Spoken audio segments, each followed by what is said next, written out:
everybody, to another episode of Tectonic Takes. We're going to be filming this on Twitter Spaces, so bear with us if you hear some people coming in and out. Um, Welcome. I mean, we're getting close to the opening day. It's in 12 days.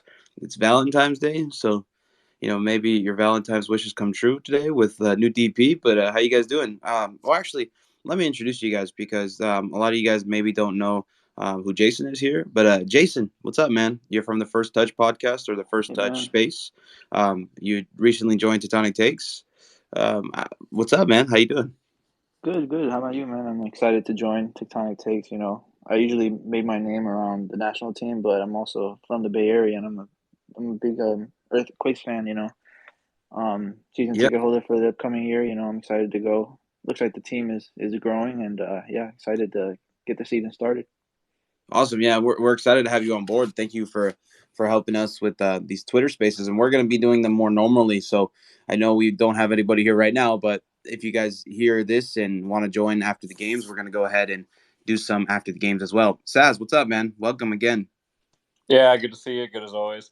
Yeah. So Saz is from the Aftershock SJ podcast. So he goes ahead and he does all this stuff for them, and he makes those short videos that you know and love on Instagram. So definitely give him a shout. But yeah, guys, I mean, interesting days. We got a third DP. I never thought we were gonna see the days under Matias Almeida. Jason, what's your first thoughts on the move? I'm excited that they got a good player, in my opinion. And that's ultimately the thing that matters to me. And they might be viewed as like the reason they got him just because for backup for trophies. But at the same time, I still believe they got a good player. I'm excited to see how Matias uses him because I'm not sure how he's going to fit within the new formation that they've been trying in training. But I'm still excited because we got a good player. So yeah. Yeah, no, I'm definitely excited too. I think it's something that's gonna be needed. I mean, I'm all for more DPs. I mean, if we don't have to, pay a transfer fee to bring him in, and his transfer fee was definitely expensive. It was something around the $3 million range. So we got this guy for at most 750K, which is a steal, really. I mean, one of the most productive people in MLS the last couple of years, and supposedly didn't want to be in Philly. So we definitely got a steal on that end. Saz, what are your first thoughts on the DP trade? I'm really glad it is a MLS talent. The last couple signings we made in the previous years have all been either ex Liga Mekis or ex Almeida players, and it's really been 50-50 on some of them. Some of them have been great for us. I feel like Remedy has really shown his way, but then we had the Carlos Fierros and the Rioses of the world that I wouldn't say are fan favorites by any stretch of the imagination. So I really think it was good to get someone that's been around the block, kind of knows how the league works. And then, like we said in one of your, or like you said in one of your tweets, the whole Chofis coverage thing in case he doesn't stay after the 6 months. I think that's a great coverage. And I think adding more midfielders actually is a good solution to some of our problems because as much as I loved our defensive play and some of the offensive stuff we got from Chofis, we had about zero build-up play through our midfield last year. It was always send it long or hope our forwards can kind of start to do something that really affected our shot creation. I think Yule's going to be playing a lot of center back this year, and I think Judson might slip on over to right back for a few games. So I think this rotation will be good for us. Yeah, definitely. Especially, I mean, bringing in guys. Looking at this roster wasn't a bad thing anyway. So because we needed guys, so it's something where I think we all win. Um, the cover for trophies is the glaring thing that I see coming. I think I just talked to Quake's PR Jake, and he said the way it works is trophy situation. He comes off the books once he's off his loan, so he still counts as a DP this year. So that's officially three DPs until the summer comes. If we don't re-sign trophies, then it becomes where we need to go ahead and fill in that third DP role. But amazingly, this is the first time we had three DPs under Almeida. It's almost like it's like too little too late, right? I mean, we should have done this from the start. I don't know why we didn't. This it just to me it seems like Chris Leach knows what he's doing compared to Jesse Farinelli because he's been around the league, he's been here before, he knows there's talent. But in the same vein, 3, 4 years ago, 5 years ago, this wasn't possible. DPs that were coming in for 3 million, dollars weren't being traded for less than a million gam. So again, Jason, what do you think about this team? What do you think like 3DPs under Almeida is going to look like? Yeah, I think it's, I'm hoping for the best because, Montero, I've been reading a little bit about him and, talking to some Philly Union fans. He's not the guy that has like one talent that pops off the chart. He's just good at everything, And like you said, he's going to help him build out, and he's not going to be this creative presence that like the trophies, but he's just going to help you in all areas of the pitch. He's going to make you he's going to make you have a better team. And yeah, I think it's very interesting because while as you said, we should have had three DPs a long time ago. But I'm just interested to see how it all looks and how Matias Almeida cooks all this together. And yeah. Jason, who do you think's in the starting lineup now that Montero's here, and then as well as young Grey Goose? I mean, these guys are two potential DPs that came into this midfield. What do you think is going to happen? I think it's interesting because of the formation change. I guess, and obviously Yule is going to play as a center back. So it's interesting, in my opinion, because who plays in the midfield is the main question I have right now. And I would believe it's, in my opinion, I would put Montero, Remedy, and it's a 3-5-2, right? So yeah, Montero, Remedy, and maybe that's the third. The third one I would put like Gregus or someone like that, someone of that sort. But yeah, it's interesting to see how he fits it all together. Yeah, especially with the talent. I thought our midfield was good last year, but look at this midfield now, right? Guys that we got on the cheap, we got definitely great deals for. It's just incredible that we were able to go ahead and bring these guys in for such a great price. Saz, what do you think about 3DPs under Almeida? Do you think it's a little too late? What are you thinking? I think that's a great point you make about it being too late. I think the reason it's just now happening has probably something to do with his talk show appearance he had over the summer, talking about how frustrated he is with the front office. And that brings frustration to me as a fan, where I trust Almeida, but it's also when this looks like it might be his last year, you would want this to be kind of a built project like we were kind of promised, and now we've kind of restarted from the ground up, which I think is what we also needed.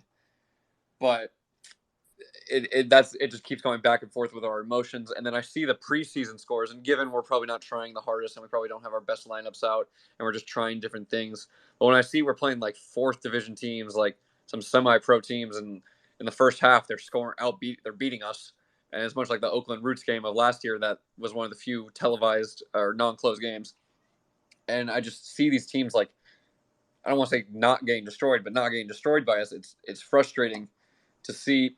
And like I was saying earlier, where we don't have like a midfield play, I think, and I know you didn't ask this for me, but at least for the formation, one thing I think we should see is we shouldn't have these are our 11. I just don't think we're providing that type of dominant play. And it's not that we don't have those players. I just haven't seen it from us. And obviously this preseason wasn't showing it based off the score lines. So I think it's just a next man up mentality. Yes, we'll have probably 7 or 8 that are pretty consistent, but I think defense first might be a very strong point when we're playing games like Seattle or LA. Like, you might want to put some more experienced players like Salinas further back, have Espinoza drop a little bit deeper, and then in other games we can explore our attacking creative options. It's all going to be about organization and working hard for me this season. Yeah, especially, since we're going to do a 3-5-2, it looks like, because Alex Morgan was going, he reported that from the preseason games, that it looks like we're doing a 3-5-2 this year. And yeah, I'm excited to see how Calvo fits into that. A lot of guys were saying that Calvo was horrible in a 2-back system. So in a 3-back, maybe he's a little better. He has some cover from Nathan. That could be a great pairing, as well as Tanner Beeson back there. I want to see where Marcos Lopez fits on this roster. Again, if we're going with the 3-5-2, I don't understand where he's going to be if Cade's going to be the wingback, right? So it's something to definitely keep our eye on. Every spot on this team is not really a lock. I would say maybe 1 or 2 is truly a lock. Like, JT Marcinkowski is going to be going to be the starting goalkeeper, and Jeremy Ebobisse is going to be the starting striker. But everybody else, I have no idea who's going to be in the starting lineup. Nathan, I would say, is a semi-lock. I mean, you'll see him somewhere out there, and deservedly so, right? One of the best center backs in the whole league last year.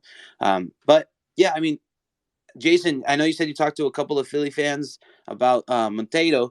What did they say about him? I know I read a couple of things where he wanted out of Philly. He wanted to be a 10, and they were playing him as an 8. So a lot of Philly fans were saying that, it's okay if we get rid of a locker room kind of headache in Monteiro. But what did the Philly fans tell you? Yeah, they love them, but to a certain extent. They have a great academy system, and they have guys coming up that were arguably are going to be better than him, and like Paxton Aronson, Quinn Sullivan, Jack McGlynn, and they obviously were sad to see a good player go, but they weren't they weren't that frustrated because he was obviously there was like a rough spell with him and Jim Curtin last season where he wasn't on the squad, rejoined the squad, and he was having trouble. He wanted to leave, obviously, as you said, but again, like I said, he's a good player. He'll help you in the build out. This is what I was told by Philly fans. He'll help you in the build out. He shouldn't be like the main creator in your team because that's too much responsibility on his plate. But like he'll help in a lot of facets of your team. He'll just make you better. But now he doesn't have like one particular skill set that is like off the charts. Got it. Okay. Yeah, and I mean, again, I just want to talk about just the business on bringing these guys in was outstanding. I mean, these guys came into MLS on John Grey Goose came in with the $2 million transfer fee, as well as Monteiro came in with a $3 million transfer fee. So it's just like, man, we really got these guys one for free, and then the other one for 750,000 at most, right? It's right now it's at 550,000 because the international spot is valued at around 250K. So we did give up an international spot plus 200K or 250K, and then with 200 incentives on top of it. So if he fills out those incentives, at the most it can be 750K valuation. But yeah, I mean, I thought it was a great deal of business. Again, we don't get DPs. Imagine getting 3 DPs like this 5 years ago. No way. And unfortunately, as much as we all like Jesse Fioranelli and the type of nice guy he wasn't using every single possible route in MLS to get talent to San Jose. I mean, we all know it. I mean, it's not a secret. We're not the biggest spenders in MLS, so let's accept it, like Chris Leach is doing, and get the talent that we feel like could help improve this team. And I feel like this offseason is the first offseason I've actually seen the Quakes be somewhat ambitious within MLS, right? So I know a lot of us can give a lot of anger towards the FO and not going ahead and being ambitious, but Chris Leach is definitely bringing the ambition with this latest move to fill out all 3 DP spots. Saz, what do you think about the change between Chris Leach and Jesse Fioranelli? I know you've been a fan for quite a while, but like, does it feel like a breath of fresh air? I mean, it's yes and no. Yes, on the fact of, like you said, like I can't imagine all these signings 5 years ago, right? I mean, part of this offseason felt like a regular offseason. Oh, we're signing 18 people that look like they just came back from prom, right? And then we don't see from half of them. And then some of them go to a USL team, and some of them here, some of them there. And in this last year or so, we've had, again, hit or misses on some of these other league signings. But yeah, it's been really a breath of fresh air in the sense of at least we're looking to make moves. At least we're trying to make things. And at times, some of them can look like, and at least as my concern, maybe it's just looking to appease us. Like, maybe why wasn't this here earlier? Why does Almeida have to make all these giant comments of, like, look at what big of buffoons we are before these big things can happen? And I don't want to say, like, I want to wait to see how everyone is, because that's kind of annoying to do. Be like, oh, well, yeah, of course it was a great signing. Look how good they all are. Terrible signings. Look how bad they are. So I'd like to see another defensive signing just because, like, I'm worried about the depth there right now because Beeson's due for a thigh injury at some point in the season. Nathan's going to get 85 yellows within the first 2 games. So I want some more depth there, but if he's listening to Almeida, it is a breath of fresh air. It is really nice to see. Yeah, it seems like maybe this move is to save. I don't know, save their if they're in a playoff hunt and they can't secure Chofis Lopez to a full contract, they have they have Monteiro to step in that spot and to take over. But no, I truly think it's something where Saz, can I ask you if we sign the draftee that we drafted as a center back, would you be okay with that being the last signing? Oh, 1,000,000%. Yeah, I want that to be I want the defenders on there. And then, even then, I think send the rest of them to the Quakes too. I think that's MLS Next Pro. I think that is what's really going to help us if we use it right. And now if it becomes another money scam for MLS to rack in a few more dollars and then Quakes don't use it like we've used everything else, where it's just kind of like, we'll make signings when we need to appease people, but whatever. That's annoying. But if we actually use it like a reserve league and we use it to build up younger players, we could be a really big threat in just 5 years. Yeah, well, the Quakes 2, so the Quakes 2 is actually a very, very eye-opening situation for the Quakes situation here. Just because, the owner didn't have to pay for it because it's all out of pocket. I mean, there's owners in MLS that haven't signed up for it. So the Quakes 2 is showing that there is some sort of investment into this team, even if we don't see the big splashy signings and we don't see all the things we want to see, like the Patos coming into the league, the Douglas Costas.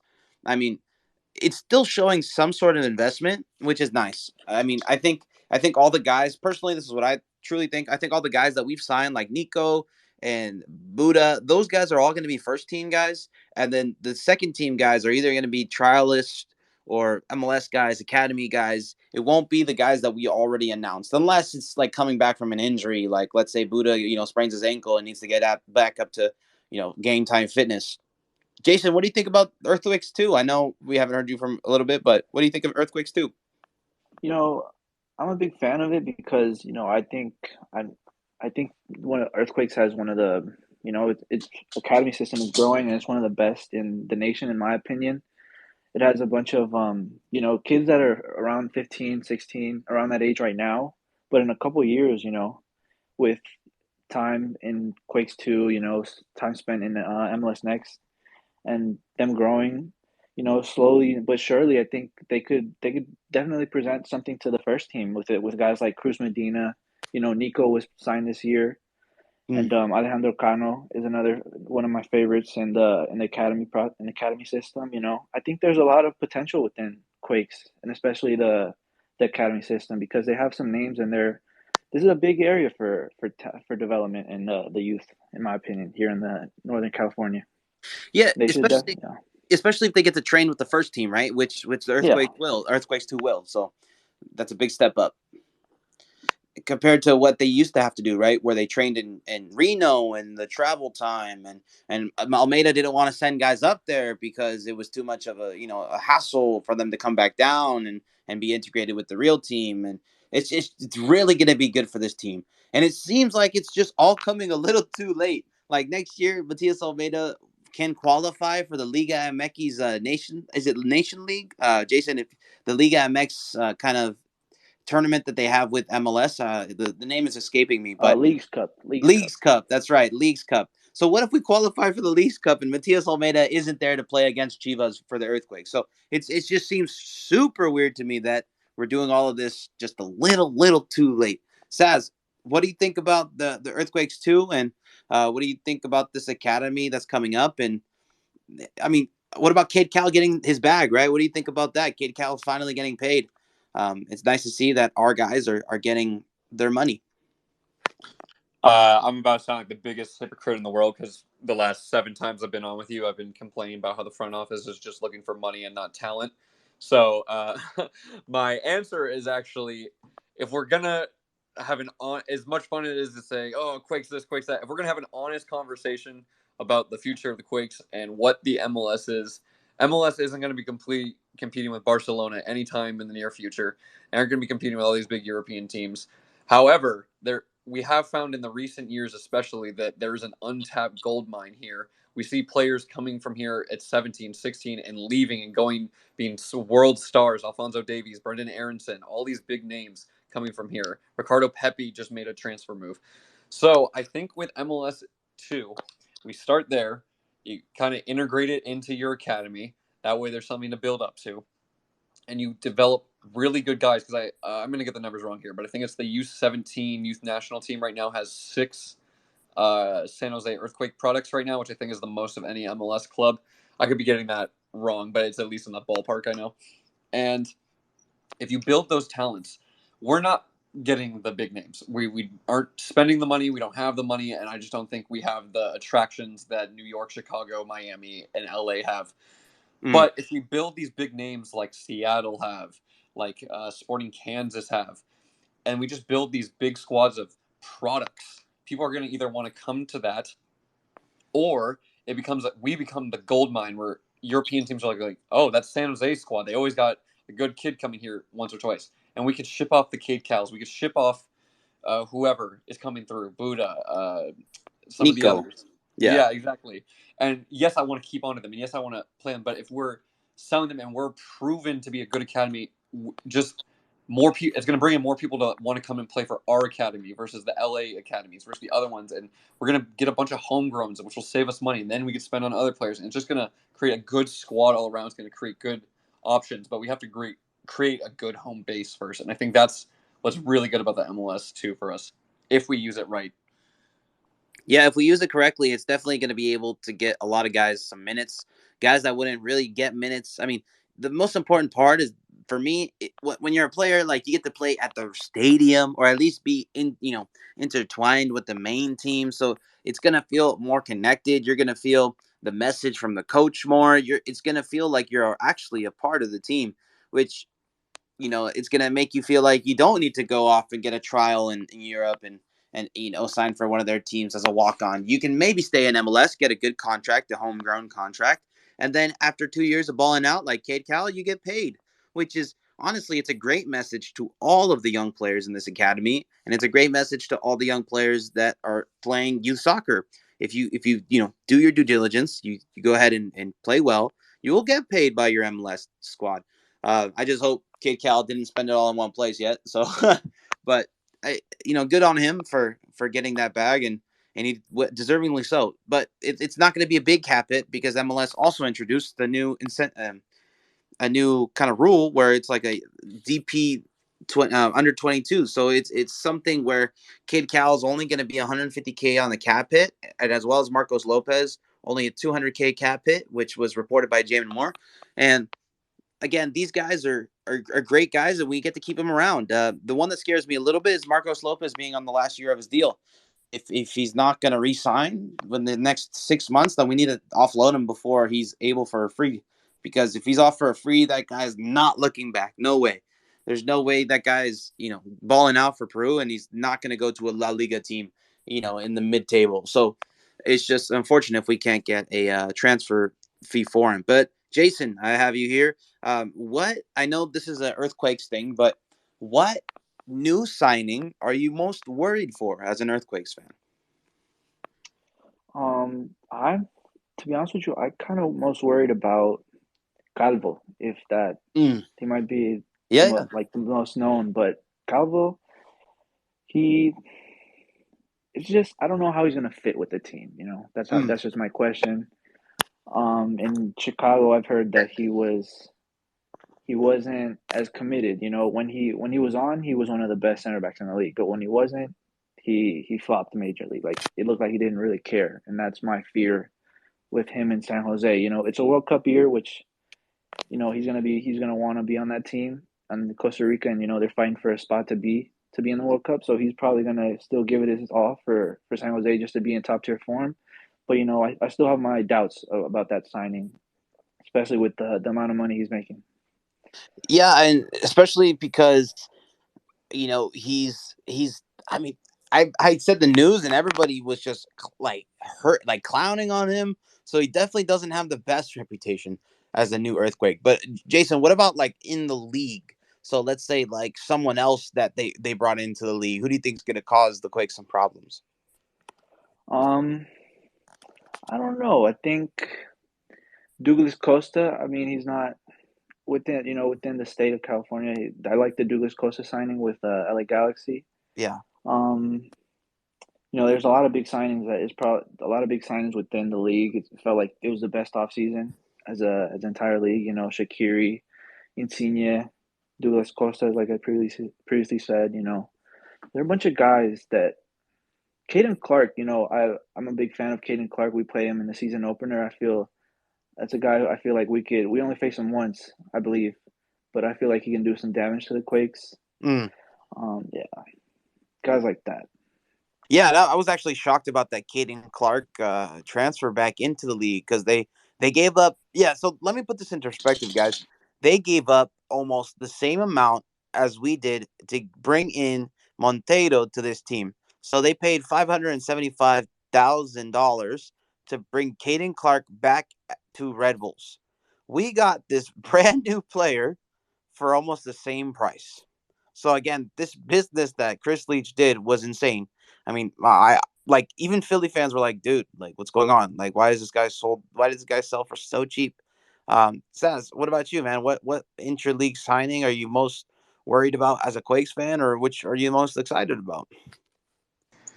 I'm not really worried about any of them because it's not really any of Almeida's ex players, and now that we have a lot more options, it looks like it's gonna be fun to play with. I'm actually I don't want him to have his favorites like he did last year. I'm hoping. I love a coach that backs his players, but I don't want it to take half a season of costing us games for you to switch someone out. I'm actually very excited for Calvo. Yeah, like you said, as soon as it was announced, people were clowning on him, calling him the young worth of Chicago, and Chicago fans are saying sorry. I mean, a new change of scenery could really help people, and if he's bad, he's bad. But again, I think that's a position we really need depth. He's able to play center back and right back, which I think is just amazing for us. That's what we really need: a center back and a right back. Not even just for stars, just for depth. Like I said, Beeson's going to get injured. Nathan's going to have some yellow cards. Right back is a little bit of a funky position for us right now. And then I guess scared as far as that Douglas Costa signing. Just because I like going to the Stanford game every year to celebrate, and like it's obviously it's much better when the Earthquakes win. Just a feeling in the stadium, and like I was feeling pretty good about it. We usually just match up well against some of the Stanford games, but imagine Douglas Costa running down the left wing against our right back situation in the current league, where we just don't know if there's a solid right back for us or a certified right back that's going to play game in and game out. It's that's the scariest for me. Yeah, especially if it's Christian Espinoza on that right back or the right wing back. Imagine Douglas Costa going up against Christian I Espinoza. actually would be fine with that if they put just more like Espinoza, you're a workhorse, put it there, or if they want to put Salinas there. It's more my concern if and Tommy Thompson's my guy. If they put him there, because I think Tommy going forward is lethal, but defensively, I just against Douglas Costa might be a bit much. Paul Marie will get exposed to. That's where I get a little worried. Yeah, and guys, if you guys are listening right now and you wanted to, chime in some thoughts, just ask to be a speaker. We can go ahead and let you come in and speak, no problem. Or if you want to go ahead and ask a question, please go ahead and click on your name and become a speaker. Yeah, I mean, Douglas Costa is the one for me too. I think that guy is going to come in and he can either be one of the biggest flops in MLS history, or he can be one of the best MLS players in history. So it's definitely going to be a really, really mixed bag of what type of defenders or what type of attackers come against us. And, thinking about this new formation in the 3-5-2, one person that actually gets really pushed out, in my opinion, is, like you said, Saz, I know he's your guy, but Tommy Thompson, like, man, he really just went down the depth chart in the midfield as well as in the defense. So, like, where does this guy fit in this team? Like, I don't know if we're gonna go with this 3-5-2 this whole time, or we're gonna switch it up to man marking sometimes. But man, Tommy Thompson's really kind of getting pushed out of this squad. Saz, I know you probably want to get chime in. Yeah, that's my guy. I agree and disagree to a certain extent. I agree with the whole falling down the chart, especially as an attacking option. And even though I wanted to see him play attacking mid a few times last year, get up for us a little bit more. Now with all these new signings, I think that are just pure forwards, maybe don't put him there. But I was begging last year for him to heal up quickly when we decided to switch to the 3-back, because I think that's the formation that suits him the best. He injured his shoulder early in the season, was out for a large majority of it. Got to play as a sub in the 3-back. Thought he did excellent.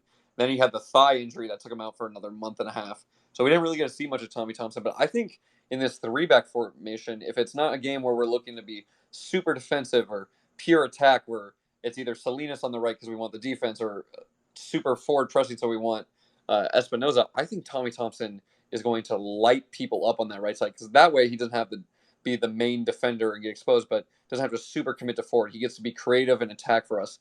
The only thing that would scare me a little bit is I like him on that right side with Espinoza, because Espinoza running straight and then him creating is a deadly combo, but I think he'll partner up great with people. So if we're playing the 3-back, I actually think Tommy should be one of our top 2 options on that right side. Yeah, Trophy's definitely. I wouldn't trust him on the defensive side, so I can definitely see Espinoza being the top of the depth chart there.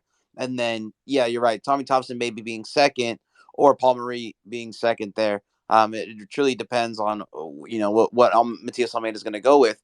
And Jason, I know we're looking at wrapping this up or somewhat finishing. What is your starting lineup if everything stays the same? I know we're thinking about maybe a 3-5-2. So who would you start in this lineup? So for me, I would go with Marcinkowski. Okay. Obviously a goalkeeper. I would go with, for me in the 3-back, it's a question of, obviously Yule's going to start as a middle center back, I believe. So I would put him there as well, and I'd put Calvo as a left-sided center back, and then Nathan, because I don't want to leave Nathan out. And obviously you love, he was talking how much about he loves Thompson, and I love him too, but I don't think I should drop Nathan for him. I don't feel that way, and yeah. So I would put Nathan as the right-sided center back. I would put this is the part where I don't know what to put in the midfield. Like, Yeah, I right. have struggles with that. What do you guys think in the midfield? Yeah, so for me, in the midfield, I'm gonna go with, on the left wing back side, I want to put Cade Cowell there, but I just need to put Marcos Lopez in this lineup. There's no way I don't put him in this lineup. So I have to put Marcos Lopez on that left wing back spot. And then going centrally, I'm going to have Jan Gregus on that spot alongside Monteiro. And then Chofis Lopez as the 10. And then Christian Espinoza on the right. That's what it is for me. Saz, what do you think on the midfield? Before I start, I need to give a shout out to someone in chat right now. I think his name's Ryan Goodwin. He has the funniest avatar or just like screensaver I have seen. I've been laughing the last 5 minutes and I just saw it. But yeah, no, for the midfield, it's tough for me. I think Chofis has absolutely earned his spot. I would actually really like to see at least a few games of a combination of Remedy and Grey Goose, because I've heard I haven't seen it, so I just am trusting in by ear of word. I've heard Grey Goose has quite a good delivery on set pieces, and Remedy is incredible at winning set pieces for us. So that could be a good combo for us. And then if you put Benji in the lineup too, someone that can actually get up and maybe win some headers for us, Espinoza is willing to be aggressive with it, that could be a good combo at the end of the day. Yeah, it's so funny because we finally have some depth. Jason, after hearing our options, what do you think? Yeah, I agree. I think Espinoza on the right.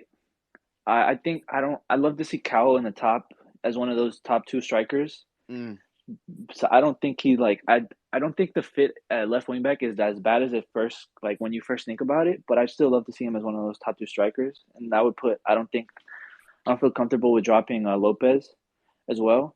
Yeah. So yeah, and I would also like to see a combination of Gregus and Remedy in the middle, since Yule is going to be playing like middle center back.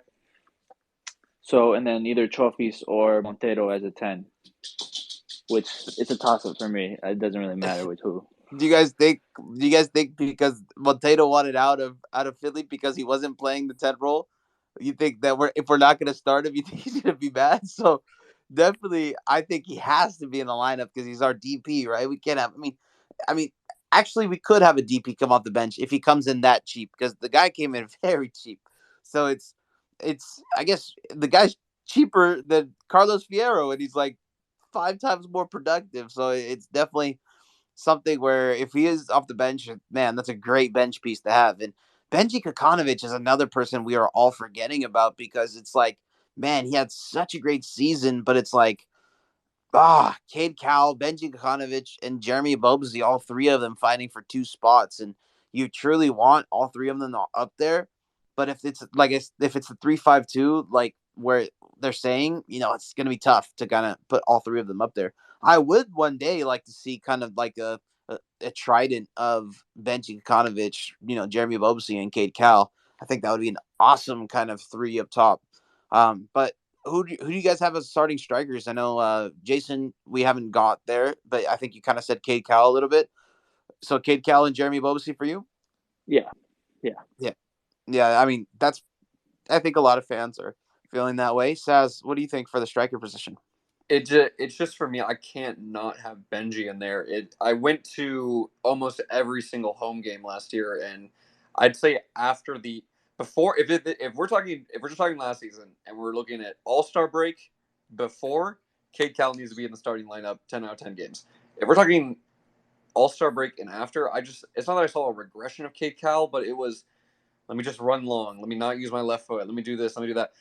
It just Ben and Benji was so productive for us at the end of the season. I know like last 4 games didn't really mean anything, but I just felt like he was winning battles. He was being a present for us. He was linking up play. He was scoring goals left, right, and center. Maybe I have a bit of bias because like wherever I decided to sit also was where his family was sitting, so it was like extra loud cheering for him every time I went to a game.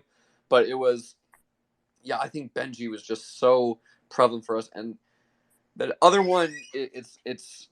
I think that depends on the game. If we're looking for more link up play, I think Abobasi was really good at being in the center and connecting off for us.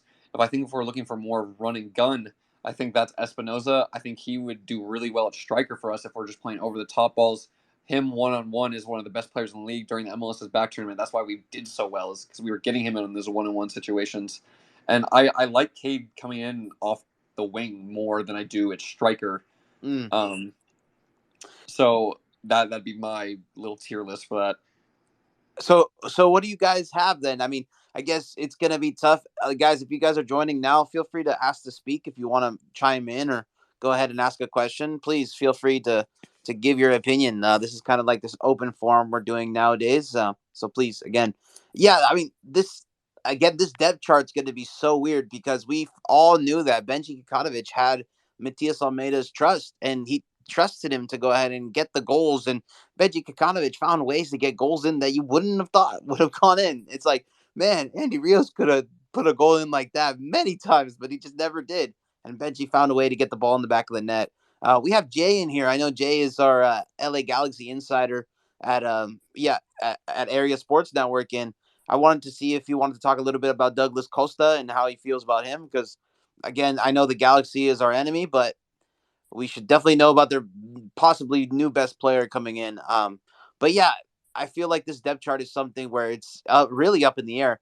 But for me, it's like, do you want Marcos Lopez in this lineup, or do you want Cade Cowell in this lineup, or can you find both? Jason, can you go ahead and see if you could find both in the lineup? Yeah, there's definitely. I mean, like how Saz said, Kid Kawadina kind of tailed off once he at the beginning of the year, once he was started off in great form, but he tailed off. I wouldn't mind him coming off as a bench, because I went to the game in the Cali Classico and he looked amazing off the bench. I wouldn't mind putting him on the bench. Especially for a guy like for Benji. Yeah, I mean, we're gonna need someone to, do the hold up play like Saz was saying, and Benji was doing a phenomenal job. But if Jeremy Bobsey can kind of do that this year, I know last year was a little shell shock from that concussion. So if he's feeling back to normal, maybe Benji rides the bench a little bit longer for Jeremy Bobsey. Jay, we have you as a speaker now. We wanted to talk a little bit about Douglas Costa and what you thought. What do you think of him as a Galaxy player? I mean, it's interesting. It's I don't think the fans expected that to be the guy that they eventually signed. Mm. Because there's a lot of other rumors, and I guess some fans were hopeful that they could make Pavon happen, but um, I don't know because he's been injured a lot last season with Gremio. Yeah. So I mean, it really depends if he can stay healthy. I think he can bring something to the team that it was kind of lacking last season. They didn't really have any wingers that could beat their man 1v1. So What he's about Cabral? I mean, Cabral was really fast, right? But he couldn't put it in the yeah. back of the net. A lot of things that like the whole adjusting to the new league, the new country.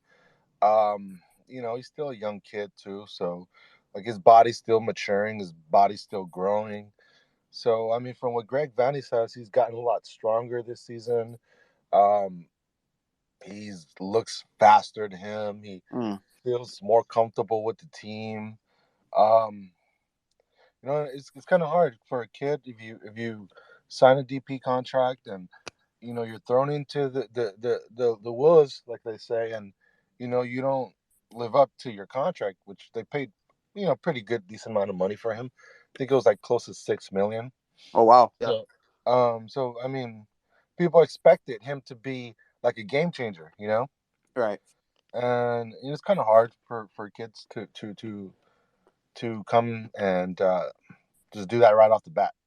Yeah. So Definitely. So Jay, have you found out about our new signings, or have you been following up with the Quakes signing today?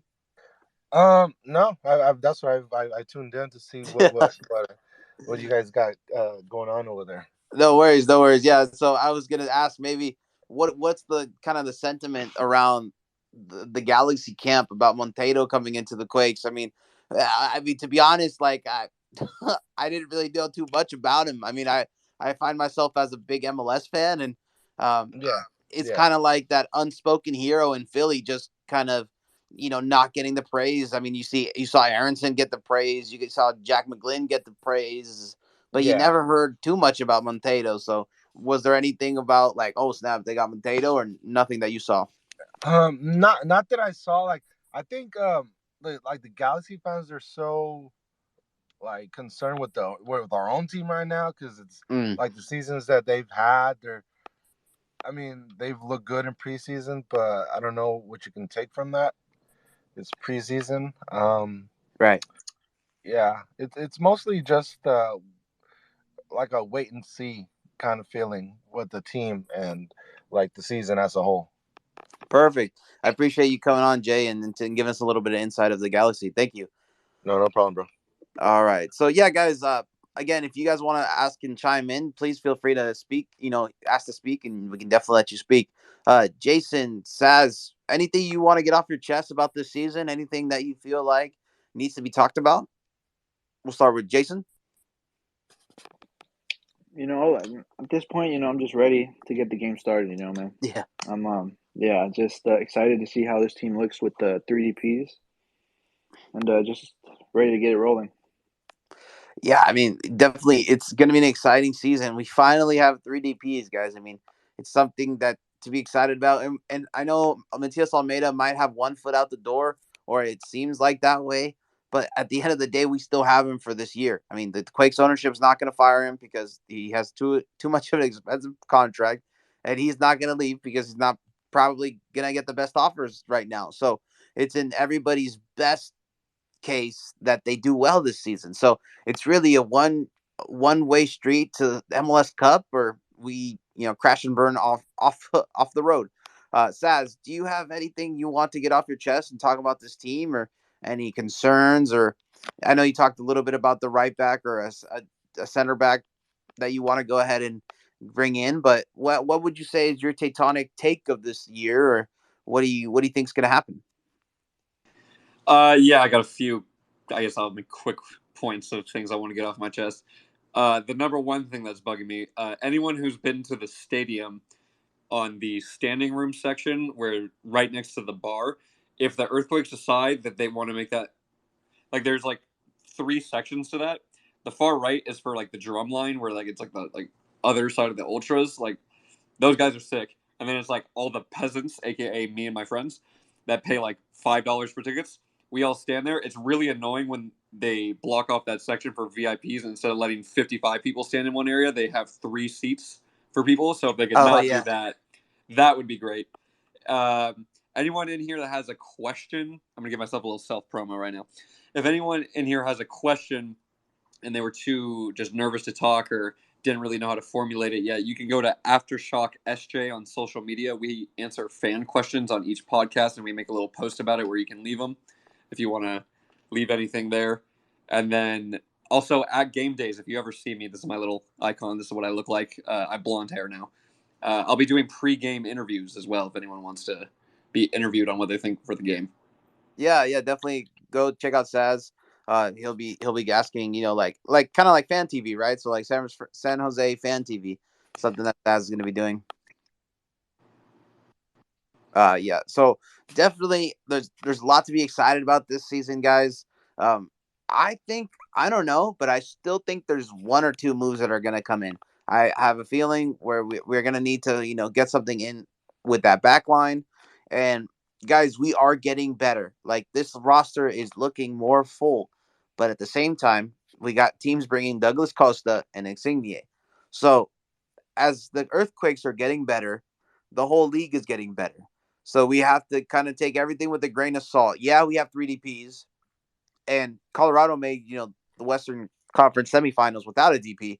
So kind of impressive if they still haven't had 3 DPs, or like I even think we're doing better business than Colorado, to be honest. If we're getting these DPs that maybe didn't live up to their potential this last couple of years, or they wanted out, we're finding good homes for them in San Jose, like John Grey Goose and Monteiro and maybe Calvo as well. Maybe he's in a World Cup year, like Jason said, and he turns it all around. So very interesting time. Jason, who do you think is going to be your MVP of the season? MVP,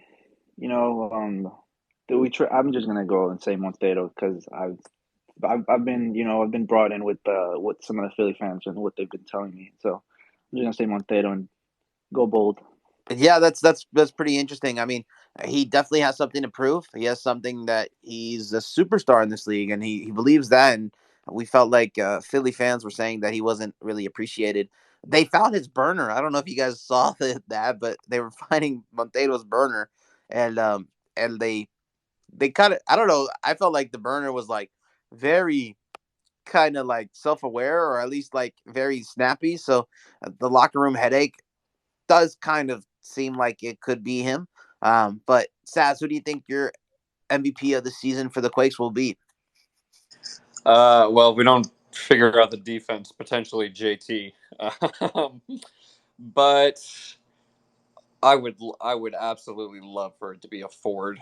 Like, and not just for the sake of we've scored 7 goals all season and they've scored 5 of them, but just for the sake of we have some maybe offense flowing.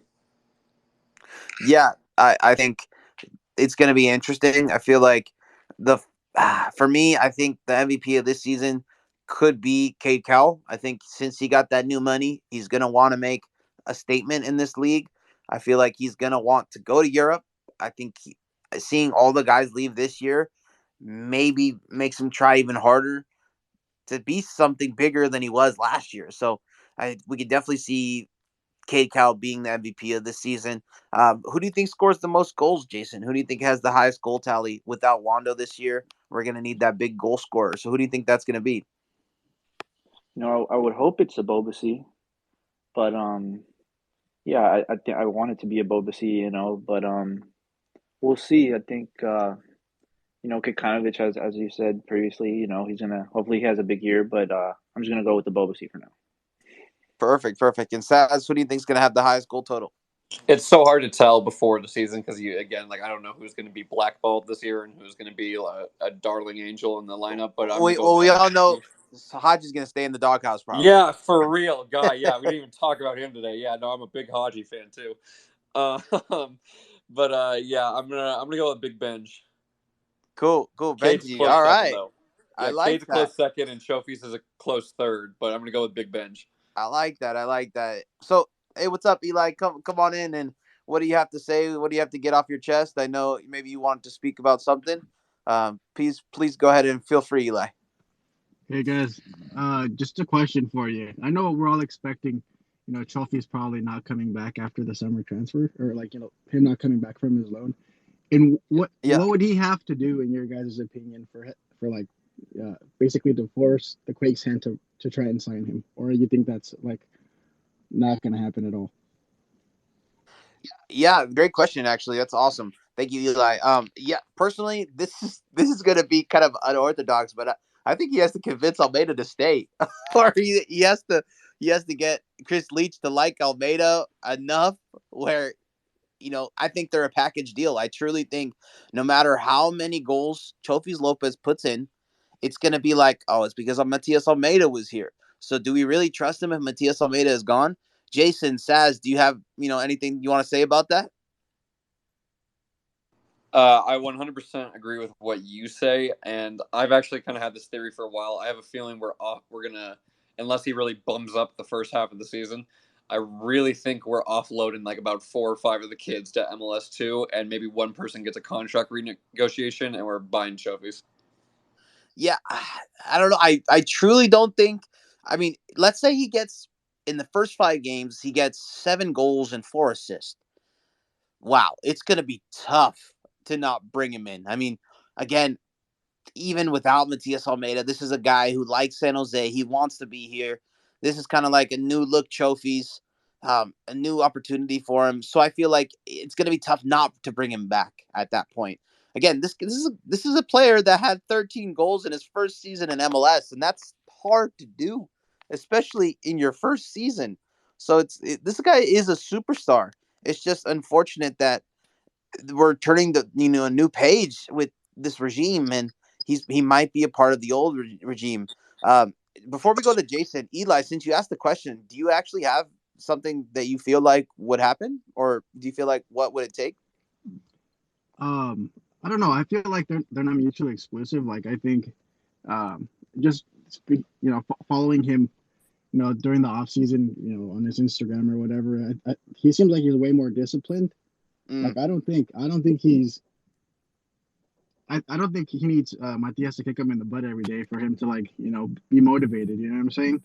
I think if in the summertime, he's leading either in the goal department or the assist department, I think Leach has to pull the trigger or figure some way to either extend the loan or something towards the end of the season, because he was our our biggest producer last year, and offloading that is not an option.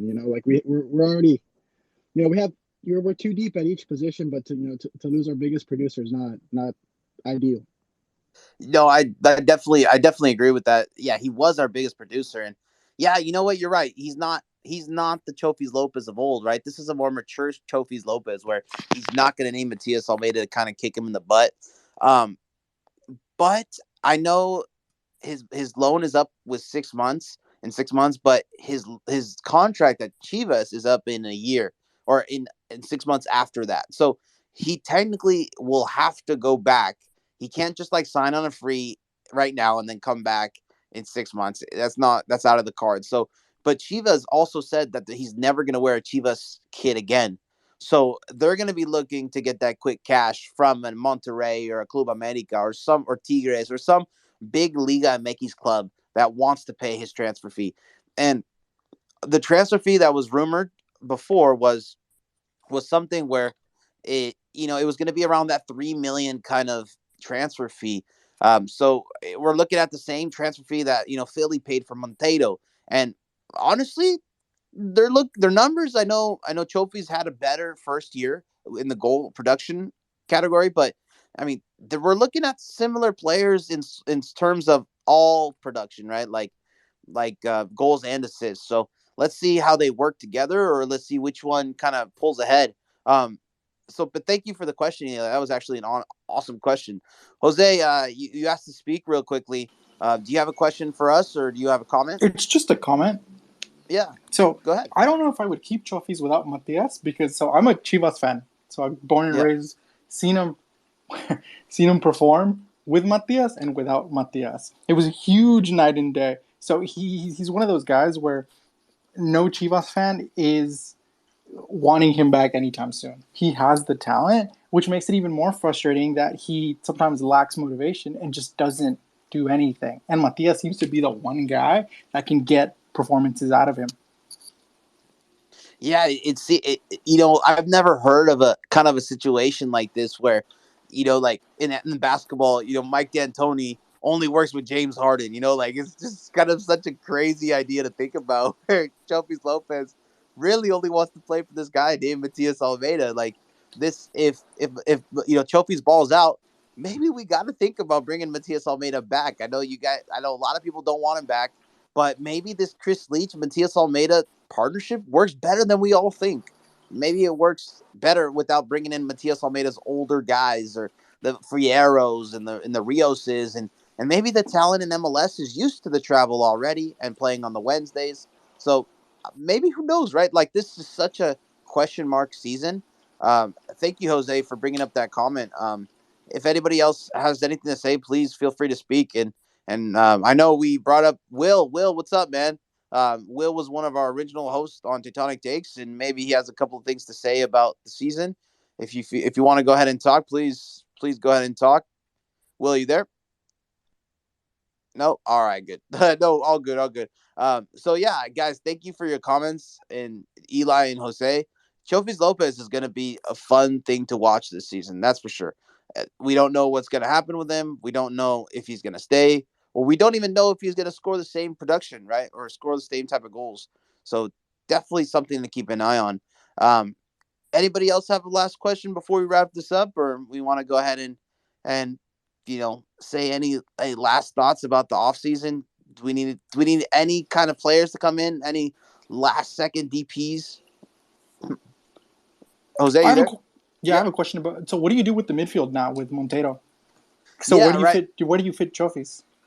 That's the kind of the question mark too. Like, does Chofis go to the right side? I mean, if we're not playing a 3-5-2, then I can see Chofis on the right as a winger, and then maybe Espinosa on the left. So tons of options, especially because you brought in Mateo because he was unhappy with the Philly Union not giving him the respect on the lineups and things like that. So you gotta play him. I don't think you cannot play him. So I have no idea. I think we could see Chofis as a 10 and Montero as an 8. But then we brought in Jan Gregus. So it's so funny because it's like, man, it's almost like Mateo was available and we are like, oh snap, we already signed Jan Gregus. Like, well, okay, let's just do it anyway, So it's like we're just stupid stacked in the midfield now. Yeah, it seems like, what do you do with the stable of sixes too? Because you got way too many sixes now with Yule, Gregus, and Judson and Remedy, who's still there, I think, and that's everybody. Right, and I think, like we were talking earlier, we might see Yule play more of a center back this year if we're the 3 in the back, as well as Judson kind of played all over the field last year because he was kind of out of place too. He played as a right back, he played as a left back, and he even played as a center back. So definitely too many question marks for sure. I mean, once we have that first kind of season game down, I think we're going to finally be able to see what's going on with this team. And you know what? Almeida might change it to back to the man marking. Who knows, right? So definitely exciting. Gilberto, what's up, man? I know you're always active on the Discord, but you have any thoughts or you want to have any questions? No, just a quick thought. I wanted to just kind of throw it out there. It's kind of nice that we have so many options here with Leach, man. Leach has been putting so much work in just getting the players. And the one thought I hadn't really thought of or heard, is it possible that we're getting so much midfield and end up trading one of the players to get the right back we need? Yeah, no, that's definitely interesting. I know somebody was saying that these moves kind of make it seem like Yule's on his way out, or they're planning on something for Yule to kind of be on his way out during the summer. So it would seem so. I mean, if they were wingers, it would make sense, right? Like Cade Cal is going to leave, anytime soon, and that's why I think Buddha came in during the draft and he kind of dropped all the way to us. But yeah, it's definitely exciting. If you were willing to trade a guy, I guess thank you, Gilberto, for bringing that up, and thank you, Jose, for before, and Eli for asking those questions. If you were going to trade a guy, who would you trade? Let's start with Jason. Jason, who would you trade for that right back? Jason, you there?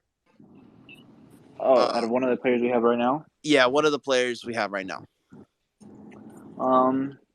Yeah, I guess for me it would be Yule, just because of he's been out of form for some time, and yeah, it's a tough question, but I guess I would go with you. Yeah, I guess I'll go with Yule. Jackson Yule, definitely, probably not get the best investment on him. Will, I saw you kind of want to speak there. Are you there, Will? Yeah, can you hear me? Yeah, what's up, Will? How you doing? What's up, man? Sorry, I know you said my name earlier, but right when I tried to get on, reception on my cell phone. I'm trying to do this on my phone, so my bad on that one. All good. So, what are your thoughts, man? Yeah, I think we're on the consensus of Yule, and I think that's the right move, probably. I mean, depending on what the whole plan is with Matias, I don't know, man. With what's going on right now, but I feel like we're just doing this a year at a time with Chris and Matias, and we'll see how it kind of goes. But if they're going to move a guy, it'll probably be Yule, because I assume that Matias probably is in love with Jackson, but who knows? Yeah, because I felt like, who's going to be the captain of this team, right? Like, that's another thing, too. If Jackson's not on the field, who's the captain? And if Shea's not playing, who's the captain? Is it going to be Jeremy Abobasi? Like, I guess the boy Trophy Lopez. Come on now. It's Trophies, bro. Trophies as the captain, that would be something else. Thank you, Will, for your insight. We'll go back to you in a sec. But Gilberto, if you had to trade a guy, who would you trade? Gilberto, yeah, go ahead. Good question. You know what? I don't know. I feel like I'm going against the grain here. Haji.